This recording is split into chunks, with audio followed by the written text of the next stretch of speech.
Susan is the Economics of Technology professor at Stanford, where she also is the founding faculty director of the Golub Center. And we're going to chat a link to that. But for those of you who have further interest in the kind of work that this is emblematic of, there are lots of resources on the website for that lab. So Susan, we will chat the link for the Golub Capital Social Impact Lab. And just thank you so much for your talk. I'm really looking forward to it.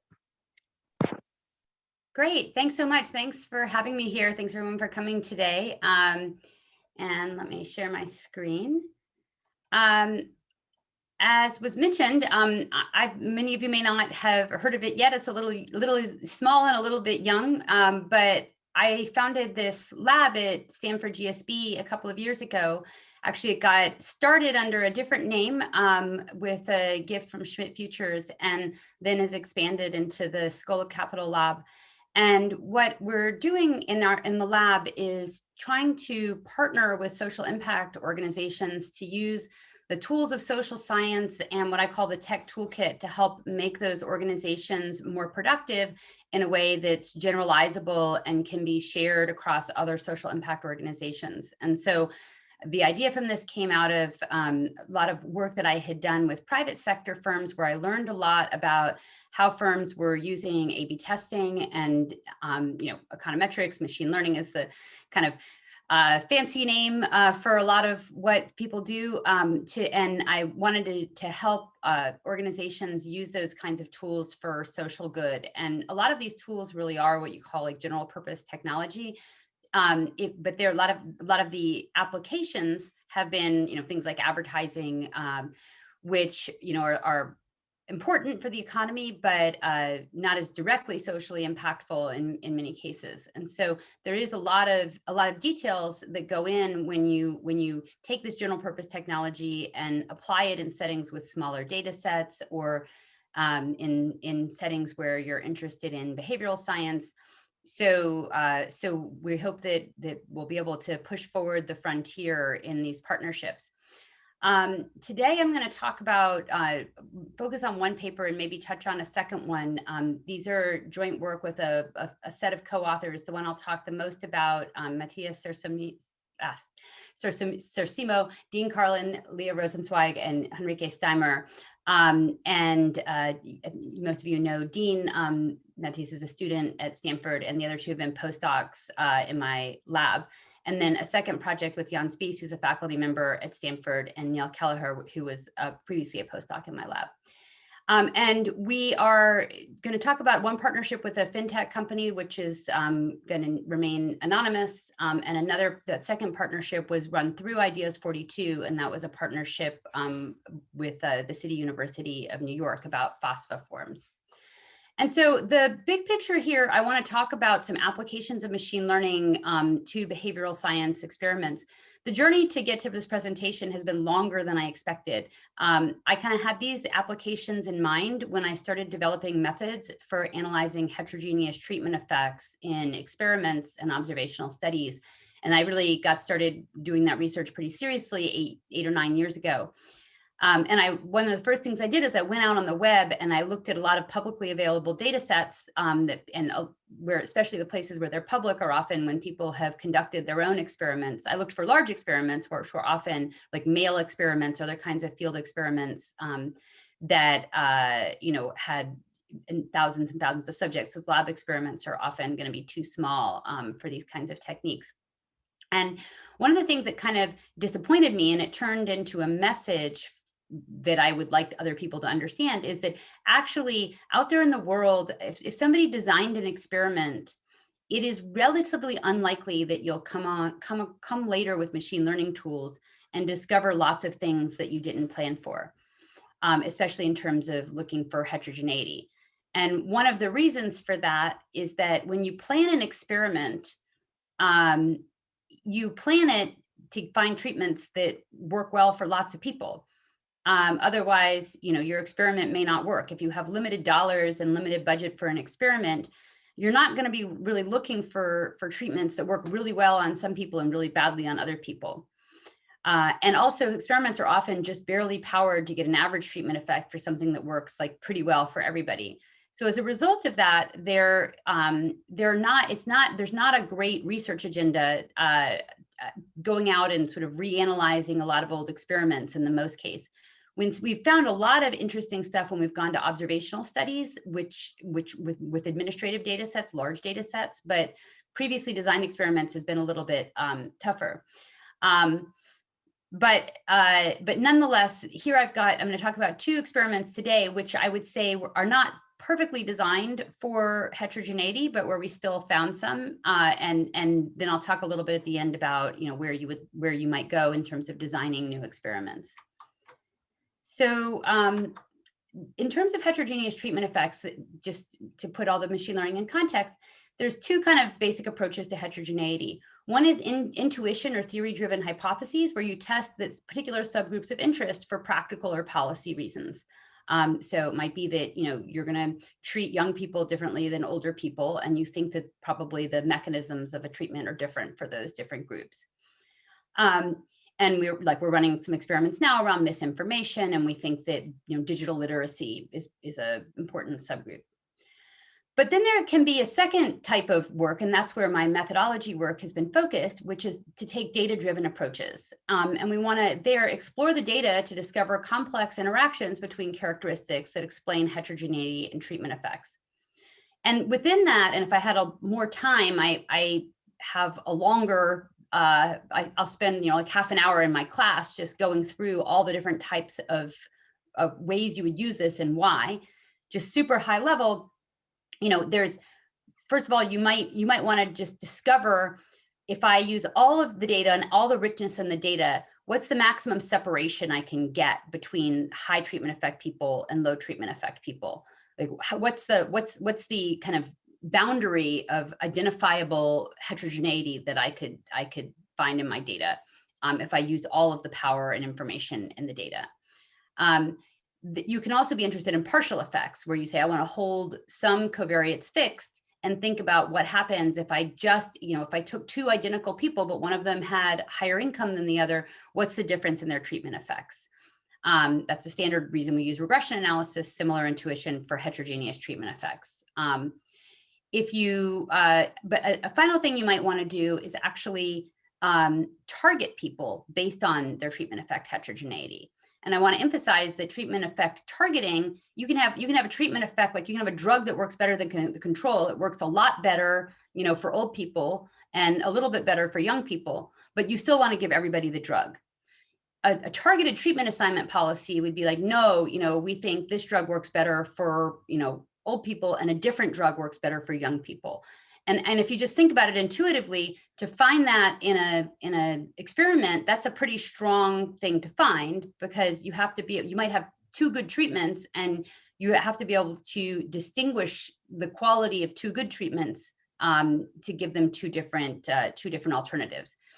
Or you might have a treatment that's good for some people and bad for other people, but it's less common to run experiments with a treatment that turns out to be like demonstrably bad for a group of people in a statistically significant way. So that's why it's sort of a pretty high bar to find actually that a targeted treatment assignment policy works well. Now in tech firms where they have lots and lots of people, that's a much more common thing. But in a designed experiment where you're paying for subjects, it's harder. So the first experiment I want to talk about is one where we do have a lot of subjects. This is a collaboration with a fintech company. And so we're going to, with this fintech company, they're able to ask people if they want to give to charity when they check out from a purchase. And so the research questions are, first, which kinds of appeals increase the quantity of microgiving? And specifically, can appeals based on impact or outcomes work? And this fits in the broader themes of my social impact lab, because if we can learn that people would prefer to give money to things that are impactful, that in turn, incentivizes people to do things that are impactful and to demonstrate and measure their impact, which has a broader effect beyond just getting more money to charities in the short run. And then a second question is, are different users or customers affected differently by different scripts? So just to look at the experimental design, the setup is that when somebody's checking out, they're going to get this call for donations. The question would be, do you want it? You have a little checkbox to check if you want to donate to the charity. You see the logo, and then you'll be asked, donate $1 to support, and then you'll get the charity name. And then there's a second line of information. And so our treatment arms are going to be varying the second line of information. And so we'll have different variants of that messaging, and that's what we're trying to test. So we worked in this, this is an ongoing collaboration, which again is a theme of my lab, is that we have ongoing partnerships. And so in those partnerships, we do multiple rounds of work. So this is still some of the early work coming out of our collaboration.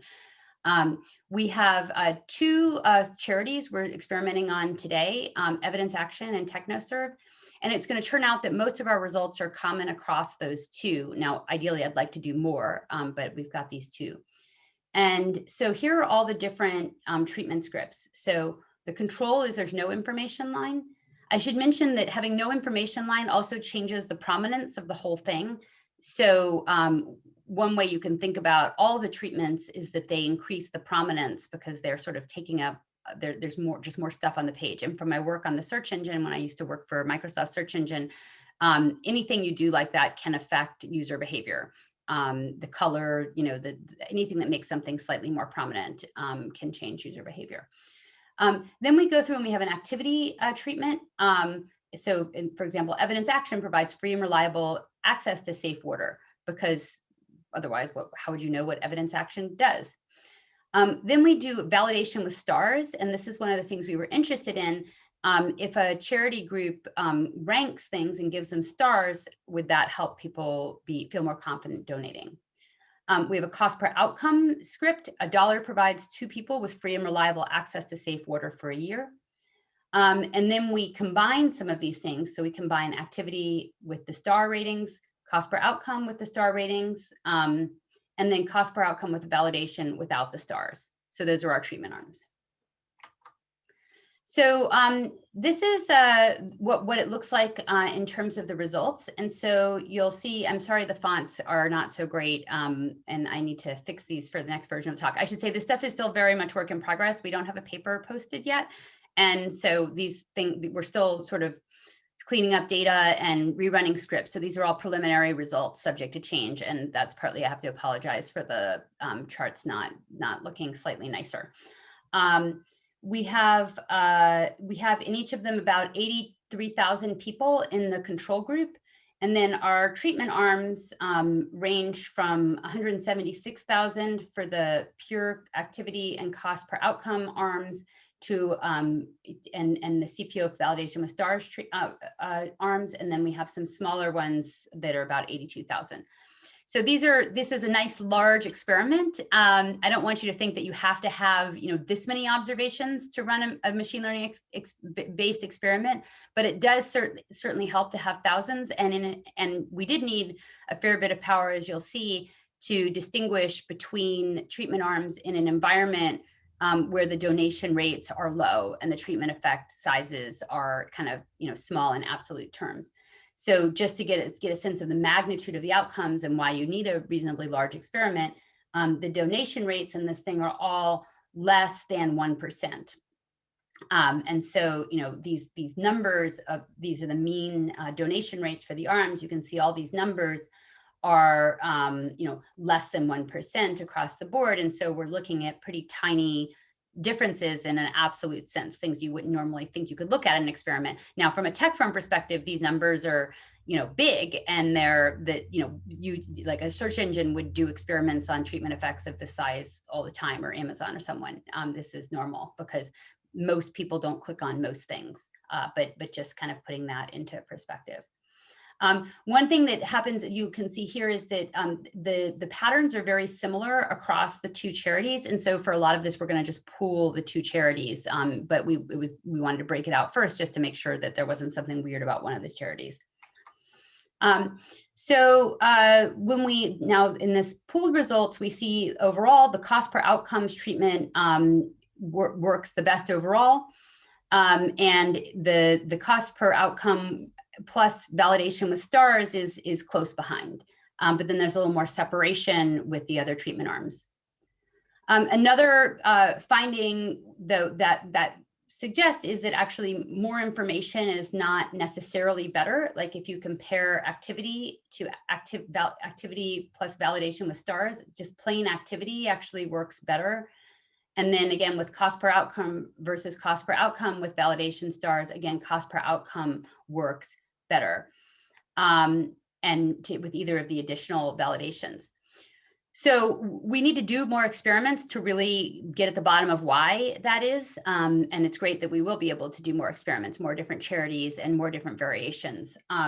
But one hypothesis might be that the stars might feel a little gimmicky, or the fact that something might be that this organization might in principle show you something that's not a good charity might actually be a lower endorsement. So people might think that by having this charity having been selected to you, that it's already been endorsed by the organization. Whereas if they start giving you star ratings, then you might think that you're supposed to go and do research on this, and maybe the charity's a scam. So it might actually undermine your confidence. In terms of looking at treatment effect heterogeneity, we had some intuition ahead of time, and also though lots of covariates that we observed for these individuals where we didn't have a lot of intuition ahead of time. But the one thing we thought that validation information might be have a larger effect among non-donors people, and non-donor is someone who has never donated to charity through this organization prior to the experiment. And this charity would in principle see a lot of charitable donations. So so we expected that the validation might help get people to donate who hadn't previously donated before.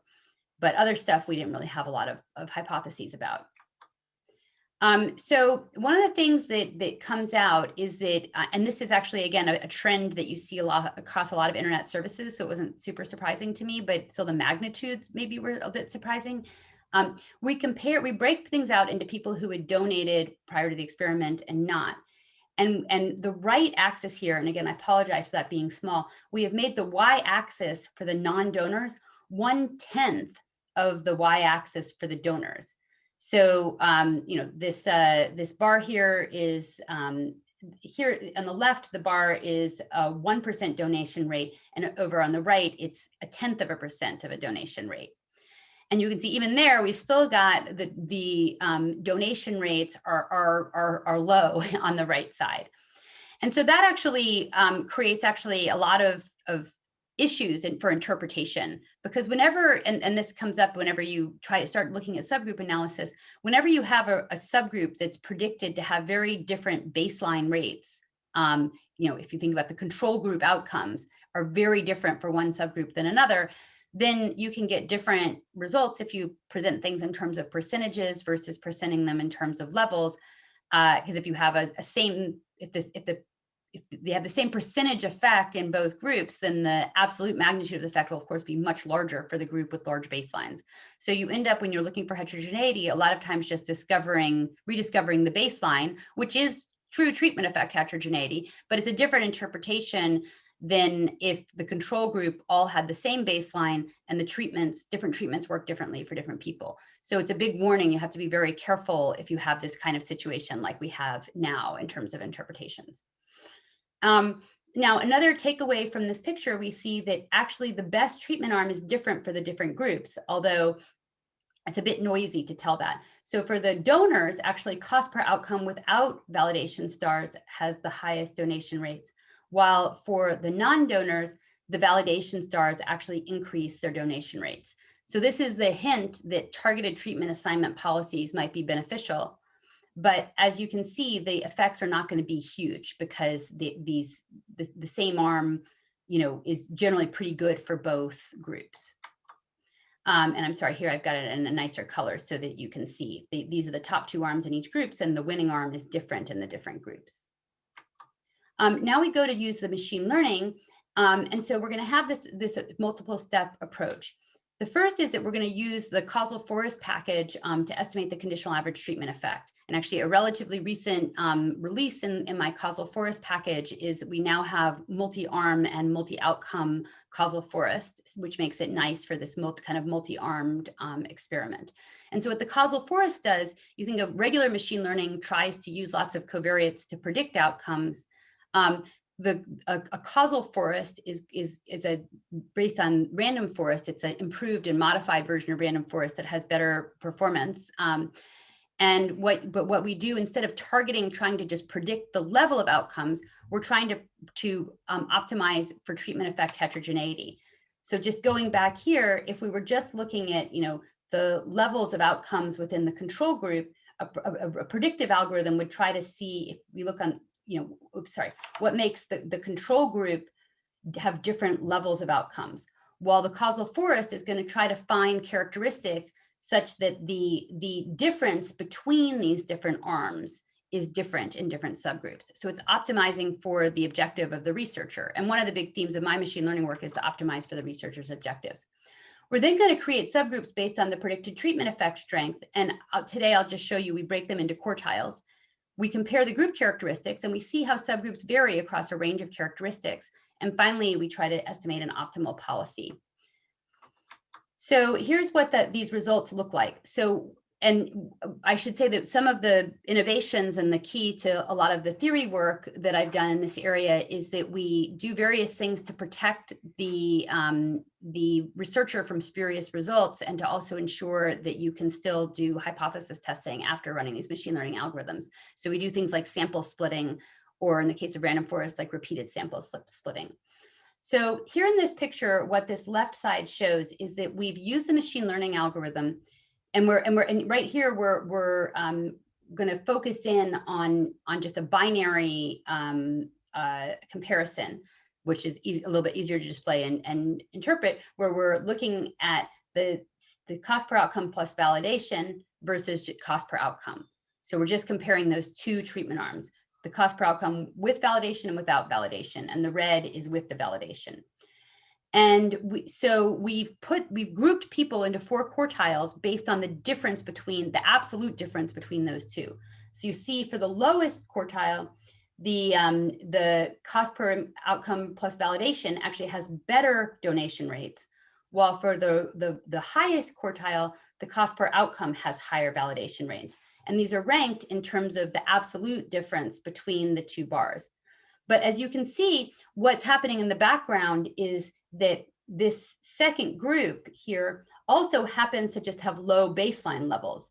So while this second group is just the second quartile of the absolute difference between blue and red, it's got the largest percentage difference. It's a 25% difference. So overall, when we write up the paper, we're going to have to kind of do things 2 ways, depending on whether your intuition as a behavioral scientist is more about percentages, and that helps you think about hypotheses, versus if you're actually just going out and trying to get people to donate, you might just care about the absolute dollars that come in, and that's the magnitude that matters for welfare. So both of them can be interesting. Over here on the right, we've looked at the intiles of people, and on the rows are characteristics of the people we observe in the data. And we've colored them by how different the different intiles are. So for example, in the 4th quartile, the prior donor status is high at 0.98. So these people on the right are very likely to be donors overall. And for them, the cost per outcome is better. While for this second quartile, we've got a very low value of prior donor status, and they also have, and you see that in terms of their low donation rate. So we're grouping people, and the prior donor status is one of the most important covariates, but there's also pretty strong differences in other covariates as well. One of the reasons we present things this way, by the way, is that a machine learning algorithm, if there's 2 variables that are correlated, it's kind of arbitrary which one it splits on. So machine learning measures of variable importance don't really account for omitted variable types of considerations that economists think about. So this table is just showing the average characteristics of the group without regard to how the machine learning algorithm found the group. We're saying this is a group that has a high treatment effect of removing the validation information. And these are the characteristics of that group. So these are just means, and they're very easy to interpret. And because of our large data set, almost all the differences are statistically significant between the characteristics of the groups. All right, so in the last couple of minutes, I'm going to talk about targeting. And so a policy, and it's a little bit hard to wrap your head around this if you're not used to thinking about policies. So just think slowly for a second. A policy is a function mapping from covariates to treatment assignments. Okay, so you're going to input your characteristics and you're going to output a treatment assignment. And so what we're going to see here if we can improve outcomes by having a targeted policy, and we're going to compare that to, say, the best uniform policy. And again, it's kind of a tight horse race because we have two pretty good policies that work well for most people. So what we can do with a policy, we can have different kinds of policies. They can be parametric or non-parametric. This is an example of a tree policy. So a tree policy says it looks at your characteristics, and based on a few splits of the data, you're going to get assigned to a different group. So this is an example of what a tree policy might look like. And I have a package that goes along with my generalized random forest package, and that has the causal forest in it. It's called Policy Tree, and it goes along with a different paper that just came out in Econometrica, and another one that's under revision. And that policy tree basically comes up with a decision tree that will maximize welfare. To think about then what we don't want to just trust machine learning algorithms, and that's another really big theme of my work. You don't want to just read off from the data what the machine learning algorithm tells you without verifying in a test set that things are well calibrated, and that you actually, the magnitudes of your results are what the machine learning algorithm will suggest to you. If there's no treatment effects in the data, just due to sampling variation, a machine learning algorithm will make it look like there is treatment effect heterogeneity. And so you need to validate whether the gaps that are predicted by your machine learning model are matching up with what's in practice, and similar for a treatment assignment. So what we can do though is we can divide our data into a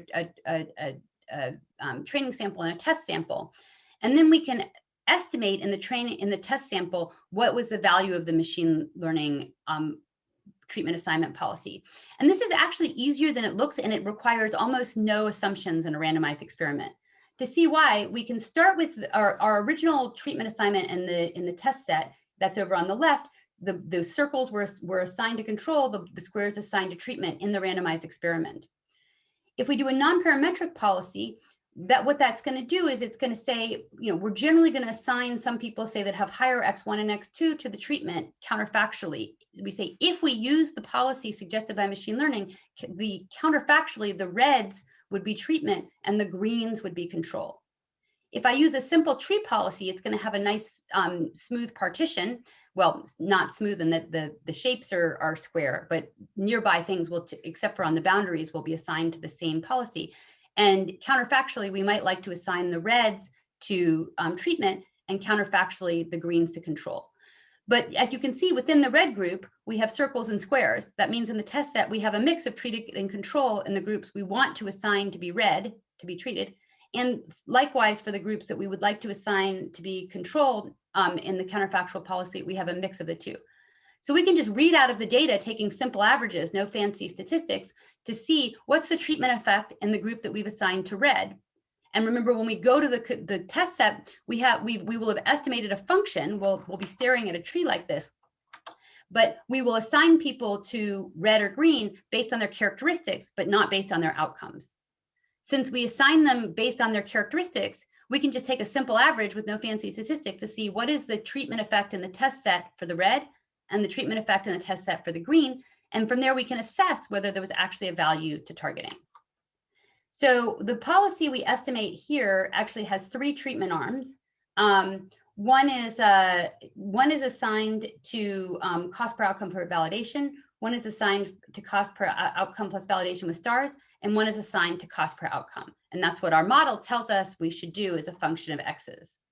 And then on the bottom, I'm demonstrating that in the test set, within each of these assigned groups, counterfactually assigned groups, we do actually see in the test set both treatment arms actually being used. And so we can actually just read off and compare the benefits. And so that's what we're doing here in this table. In the group that, so, and here we take the base case to be cost per outcome plus validation with stars. And then we see how much better do we do using a targeted assignment policy versus giving everybody the same thing. And for giving everybody the same, I'm sorry, in the row where we give them cost per outcome plus validation with stars, by definition, there's no difference. These people in both give everybody this treatment or the targeted policy, this is a group that gets the same in both. So by definition, there's no difference. But in the two other treatment assignment groups, our treatment assignment policy would give them different treatments. And so we can see it's small, but there's a small increase in the donation rate from using what we assign in the personalized policy versus just giving everybody cost per outcome plus validation with stars. And so overall, doing the targeted treatment assignment policy improves outcomes, and it does it in a statistically significant way. But again, it is small. And over on the right, and I won't have time to go through this, but we can characterize who are the people, what's the difference between these different groups. And again, we find, higher donor status matters, but also your activity on PayPal, on the fintech company, the anonymous fintech company matters. And so your activity matters for the donation rates. Okay, so then we also, this was for TechnoServe, and we get a similar results for evidence action as the charity. So, so this is basically, I'll wrap up here. I won't have time to talk about the FOSFA study. In the FOSFA study, we do a little bit more about what if you have limited resources to target, and how you would compare these for like different budgets, basically, and we take those results in that direction. So, but let me pause here so we'll have time for questions. Thanks. Thank you, Susan. That was great and really interesting and really different than the kinds of presentations we've had at these before. So I think it'll stimulate lots of new ideas. Let me actually start by doing sort of a clarification question that was raised, and then I have a question and more are pouring in. So one clarification question we received from a couple different people was just asking about how you chose the set of characteristics you would look at to explain heterogeneity. So if you could say a little bit more about that for this audience, it's very diverse, that would be awesome. Oh yeah, absolutely. So in both of these cases, as we've shown it here, we basically took, well, in the CUNY case, which I didn't show, we basically used everything we observed. In the fintech case, actually, in principle, we could have constructed, like with infinite time, we could construct more covariates, but we took the ones that were commonly used, and then we had some hypothesis driven ways to think about what do you observe? You observe what other kinds of fintech transactions people make, and so we created some aggregates from that. In general, the machine learning folks, this is actually a difference of philosophy, though, between, say, economics and machine learning. Generally, machine learning folks who, at least, especially ones that don't spend a lot of time with modest-sized data sets, will just be like, oh, you should just let the data work. Like general purpose AI technology, you just throw a neural net at it and it'll figure out what's important. And it's actually philosophically bad to have the humans have to intervene at all. You want it to be as, you want your algorithms to work with no human intervention. That's the ideal, sort of like perfect markets or the economist's holy grail or something. Not for this group, probably. Whereas if you're either a very practical machine learner with modest sized data sets or an economist who's spent a lot of time with smaller data sets, you realize that even though the data can figure a lot of things out, in modest sized data sets, it goes a lot better if you help it. If you use a crazy polynomial and then you're interested in something on the edge of your data set, that can go much worse than if you use the spline, which kind of did more reasonable extrapolations. And actually the random forest has nice, it kind of always shrinks you towards the mean. It generally, and it doesn't do crazy polynomial extrapolations, which is one reason I like it. So overall, even though in principle, the machine learning should be finding all the interaction effects, in most data sets that I've worked with, and even in the search engine, because frankly, even with hundreds of millions of people, you're looking at very small treatment effects and rare outcomes. So helping things along by incorporating structure that you know about still really makes a difference. anytime you have a pre-specified hypothesis or prior information, you still want to incorporate it. There's a tax for machine learning. You pay a price for discovering things that you already knew. You use up your degrees of freedom. Yeah, no, that's really helpful. And hopefully that clarifies for those question askers. I'm going to jump the line and ask a question I couldn't help wondering about, having actually done some of this heterogeneity work, like, tiny bit with data that Angela and I have collected from BCFG with some of your same collaborators. One of the things I find really interesting about it is trying to figure out if there are any characteristics of data sets that might leak information to you if you just look at average effects, or if you do sort of old-fashioned heterogeneity analyses and like split on different variables that leak information to you about how likely it is you're going to see big benefits from a machine learning approach. And a natural one that comes to mind is when it's a tight horse race between the top two treatments. But I'm curious if either through simulations or experience, you have developed a sense of what makes for sort of an ideal data set for thinking about machine learning as a tool for improving using personalization, meaning like sometimes personalization won't add value, sometimes it will. Do you have a sense of what characteristics suggest it will?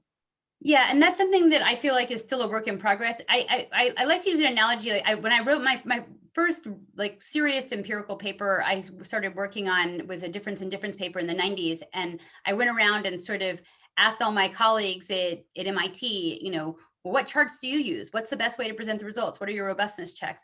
And at that time already, we had a lot of accumulated knowledge about how to do these things. And now, a couple decades later, we have even more knowledge. So I feel like all of this is I can write all the theory in the world, but I don't learn this stuff until I apply it. I should say my tools mostly came out of my work in tech firms. So it was inspired very directly by real problems that needed solutions. And my methods have been adopted in tech firms and large tech firms and their A/B testing platforms. But when you go out to this context, you still have to learn it by trying. So I've made some mistakes along the way. And I would say, generally, it's been harder than I thought to find that personalization matters. And I would say that's, if your goal is to go out and say, I want to learn a targeted treatment assignment policy, I would say you're relatively unlikely to find it in any public data set. Like I've sent research assistants out to do that and mostly have not. So that's not a good homework exercise, at least if you expect, unless you want to teach people about finding negative results and the dangers of finding spurious correlation. No, that's really an interesting insight, because I think, our priors would be that personalization will always improve things. And the fact that your experience, even if you've only been doing this kind of work for a few years, suggests actually it's much less common than we expect. That's a really interesting insight. Yeah. And then in the search engine, actually, for the first couple of years in the search engine, we kept trying to personalize things at Bing, and it didn't improve anything either. Now that was partly because of the search query already contains a lot of information and a lot of context, and it was hard to go beyond that. But personalization isn't as prevalent as you think in the world. You do need big data sets. And then you really again need to, I think if you don't have a prior theory that one treatment is going to work better for a group that you can imagine than another treatment, it's unlikely that that's going to pop out of your data. So I think my thing now is it probably needs to be designed, and you probably need to have a prior. This isn't necessarily something that you're going to get huge important effects just popping out randomly. Of course it can happen, but unless there's something reasonable about it. And then they do need to be big. If you want to be able to, if you're using the data to discover your model, you have to do some kind of data splitting. So first of all, you need to be able to discover something in half your data, roughly. And that it turns out, random forest, it seems like maybe you don't have to do that, but somewhere you're paying a price for adaptivity. Basically, you're paying a price for that. You're going to peek at the data to discover something, and you need to have some kind of clean data to see if the thing you think you discovered is real. So somewhere along the way, you're paying a price. It's different with different methods, but you are. So if you think intuitively, let me imagine I'm going to split my data set in half. And then I'm going to split it into these two groups I imagine. Would I be well powered for the treatment effect difference that I'm thinking of, which basically was men, women, and half your data? Am I well powered to distinguish between two pretty good treatment arms in a quarter of my data? And if the answer is no, that you may not find anything. So we're focusing more on designed experiments for that reason. Although the phospho example, it was not a designed experiment, and we did find a little bit, but it's sort of weak. And even this fintech example, we were mostly in this thing trying to learn about the average treatment effects first, so that we could learn what works, to then go on to personalization. And so I think we found effects, but again, they weren't huge. While I'm designing experiments now where you might think that, like, if I'm teaching people about misinformation, the thing that works for an educated person might be pretty different than an uneducated person. And there your hypotheses might be stronger that personalization matters. Or, you probably wouldn't need machine learning to get at that, right? Because you know what the a priori split is. Well, so there, I think so if you have the a priori splits, then that's helpful. But what if there's a lot of them? So suppose I was doing election misinformation, and is it income, or is it education, or is it politics? And so the machine learning can help you say, well, what's the best personalization I can do? Or, can I discover a group that's really resistant? Or can I discover a group that's super amenable to these techniques? And so the machine learning kind of answers more the question, like, do they exist, or what's the best? While for, the qualitative scientific insights, you would always want to start with your pre-specified hypotheses still, I think. Yeah, But this is so interesting. I missed something, is there an interaction effect I didn't think about? And how can I explore that while protecting myself against data snooping? And so the machine learning algorithms, I didn't emphasize this in my talk, but the nice thing about it is that instead of like having your RA run 100 specifications and then feeling guilty about it, you can tell your referee what you did and sort of document your discovery process, and then be very aware of whatever multiple hypothesis testing issues you've created. So I know we're short on time, but I want to double click on that because I've done a really bad job of asking questions from the audience. First of all, I should say Stefano Della Vigna piped up and says he would love it if you documented and published the many null results that personalization seems to be giving, because that seems in itself like an insight. But Don Moore is actually asking if you could speak to the risk of false positives when researchers iteratively explore and test in sequence. And I think you were just getting at that in your comment, but I wondered if you had a more direct response to that question. Yeah. What should we do? And for Stefano's comment, like the thing that's frustrating is actually, yes, that like if I had tight nulls, then that would have been good to publish too. I think in some sense, the thing that was a little disappointing is like, well, actually what I really discovered is these experiments really weren't well suited to start with to this. Basically everything's underpowered. Is that the right way to think? Yeah, things are underpowered and the experiment wasn't designed for this purpose. So, but I do use them to teach my students about so it turns out, I think when I first started, we had not focused as much on lack of calibration of these models. The theory says that for every X vector, eventually your estimate from the causal forest will be a consistent estimate of the treatment effect, and you'll get asymptotic normality and you get confidence intervals. But it turns out that if you have a very noisy environment with low signal, you're nowhere near those asymptotes, right? And so we've spent a lot more time recently, really emphasizing you have to start by seeing if you're calibrated, and you need to start by assessing whether you're in an environment where actually this asymptotic theory would work. And so putting people into groups is one way to help with that. In terms of the dangers of iterative experimentation. So in principle, you could, and my group is working a lot on pre-analysis plans now. We haven't published many yet, but we have drafts of 6 of them, which we're hoping to put out there, which will help people say, okay, what I'm going to do afterwards, I'm going to run this causal forest. Now, there still can be multiple hypothesis testing things, because the causal forest, say you have 10 covariates, or say you have 100 covariates. The causal forest will tell you the answers to 100 questions, actually more than 100 questions. And so if you report, this, two-way interaction effect is statistically significant or something, and you looked at 100, multiple hypothesis testing theory still applies, right? So you still need to say what you're going to do with the output and correct for multiple hypothesis testing with the output. But at least you can sort of honestly tell your audience sort of what it is you're going to do, and you're going to explore, and then you only have the multiple hypothesis testing, that the machine learning of like testing multiple outputs, rather than that I also tried 50 machine learning algorithms and 5 other ways of data snooping. So I think it does make more reproducible results. And what I have seen is actually in observational papers, which have all of their own problems, but with large administrative data sets where often there is a lot more heterogeneity that you can discover, a lot of times people's published papers really were careful and only did a couple of interactions for exactly this reason.